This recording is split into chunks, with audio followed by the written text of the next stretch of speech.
মাত্র একটি মার্কিন হামলাই বদলে দিতে পারে পুরো অঞ্চলের সমীকরণ। ইরান এবার এমন এক হুঁশিয়ারি দিয়েছে যা শুধু যুক্তরাষ্ট্র নয়, সৌদি আরব, কাতার সহ পুরো উপসাগরীয় অঞ্চলের জন্য বড় সতর্কবার্তা।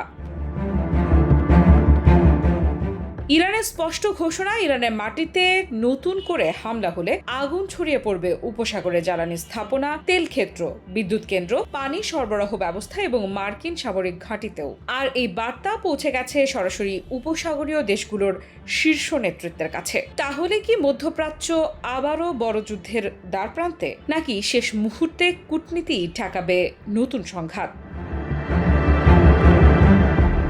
রয়টার্সের এক প্রতিবেদনে বলা হয়েছে, যুক্তরাষ্ট্র নতুন করে ইরানে হামলা চালালে উপসাগরীয় অঞ্চলের গুরুত্বপূর্ণ জ্বালানি অবকাঠামোতে পাল্টা হামলা চালানো হবে বলে স্পষ্ট বার্তা দিয়েছে ইরান। বিষয়টি সম্পর্কে অবগত 5টি সূত্রের বরাতে এই তথ্য প্রকাশ করেছে আন্তর্জাতিক সংবাদ মাধ্যমটি। তাদের দাবি, গত 28 জুলাই মার্কিন প্রেসিডেন্ট ডোনাল্ড ট্রাম্প ইরানের জ্বালানি খাত ও অবকাঠামোতে হামলার হুমকি দেওয়ার পরই কূটনৈতিক তৎপরতা শুরু করে ইরান। প্রতিবেদন অনুযায়ী ইরানের পররাষ্ট্রমন্ত্রী আব্বাস আরাগচি সৌদি আরব, কাতার ও তুরস্কের পররাষ্ট্রমন্ত্রীদের পাশাপাশি পাকিস্তানের সেনা প্রধানের সঙ্গেও যোগাযোগ করেন। এসব আলোচনায় তিনি একটি বার্তাই দেন, যুক্তরাষ্ট্রকে নতুন হামলা থেকে বিরত রাখতে প্রভাব খাটান। কারণ হামলা হলে শুধু ইরানেই সংঘাত সীমাবদ্ধ থাকবে না, উপসাগরীয় অঞ্চলে থাকা মার্কিন সামরিক ঘাঁটি এবং গুরুত্বপূর্ণ জ্বালানি অবকাঠামো ইরানের পাল্টা হামলার লক্ষ্যবস্তু হতে পারে।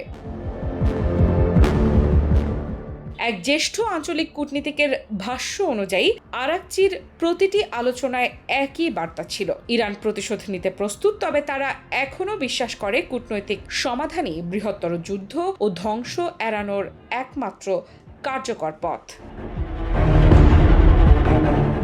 বিশ্লেষকদের মতে এই হুঁশিয়ারির মূল লক্ষ্য শুধু যুক্তরাষ্ট্র নয়, বরং সৌদি আরব, কাতার ও অন্যান্য উপসাগরীয় দেশগুলোর উপর চাপ সৃষ্টি করা, যাতে তারা ওয়াশিংটনকে নতুন সামরিক অভিযান থেকে বিরত রাখতে সক্রিয় ভূমিকা নেয়। কারণ যুদ্ধ শুরু হলে সবচেয়ে বড় ঝুঁকিতে পড়বে এই দেশগুলোর তেল ও গ্যাস অবকাঠামো, যার প্রভাব পড়বে পুরো বিশ্বের জ্বালানি বাজারে। প্রতিবেদনে আরও বলা হয়েছে, ইরানের এই বার্তার পর সৌদি যুবরাজ মোহাম্মদ বিন সালমান ট্রাম্পের সঙ্গে যোগাযোগ করেন। তিনি সামরিক পদক্ষেপ স্থগিত রাখা, যুদ্ধবিরতি বজায় রাখা এবং আলোচনার পথে ফিরে যাওয়ার আহ্বান জানান। একই সঙ্গে কাতার, ওমান ও সৌদি আরবও ওয়াশিংটনকে ইরানের সঙ্গে কূটনৈতিক আলোচনা পুনরায় শুরু করার পরামর্শ দিয়েছে। অন্যদিকে ইরানের এক কর্মকর্তা আরও কঠোর ভাষায় সতর্ক করে বলেছেন, নতুন করে হামলা হলে শুধু তেল স্থাপনা নয়, শোধনাগার, বিদ্যুৎ কেন্দ্র, পানি সরবরাহ ব্যবস্থা, পরিবহন নেটওয়ার্ক এবং তেল ক্ষেত্রও লক্ষ্যবস্তু হতে পারে। তার ভাষায়, শত্রুরা যদি ইরানের অবকাঠামো ধ্বংস করতে চায়, তাহলে ইরান তার চেয়েও বড় ক্ষতির জবাব দেবে।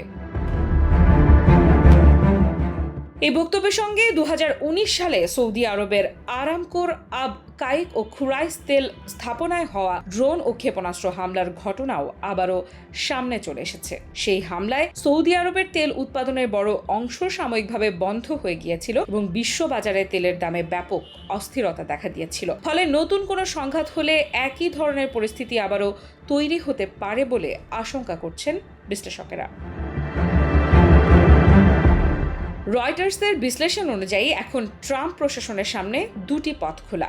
একটি হলো সামরিক অভিযান চালিয়ে সংঘাত আরও বিস্তৃত করা, যার প্রভাব পড়তে পারে পুরো বৈশ্বিক জ্বালানি সরবরাহ ব্যবস্থায়। অন্যটি হলো আলোচনার মাধ্যমে এমন একটি সমঝোতায় পৌঁছানো যা হয়তো যুক্তরাষ্ট্রের প্রত্যাশিত পূর্ণ কৌশলগত সাফল্য নিশ্চিত করবে না, কিন্তু একটি বড় আঞ্চলিক যুদ্ধ এড়াতে সাহায্য করবে। আফ্রিদা ইফরাত, নিউজ 24।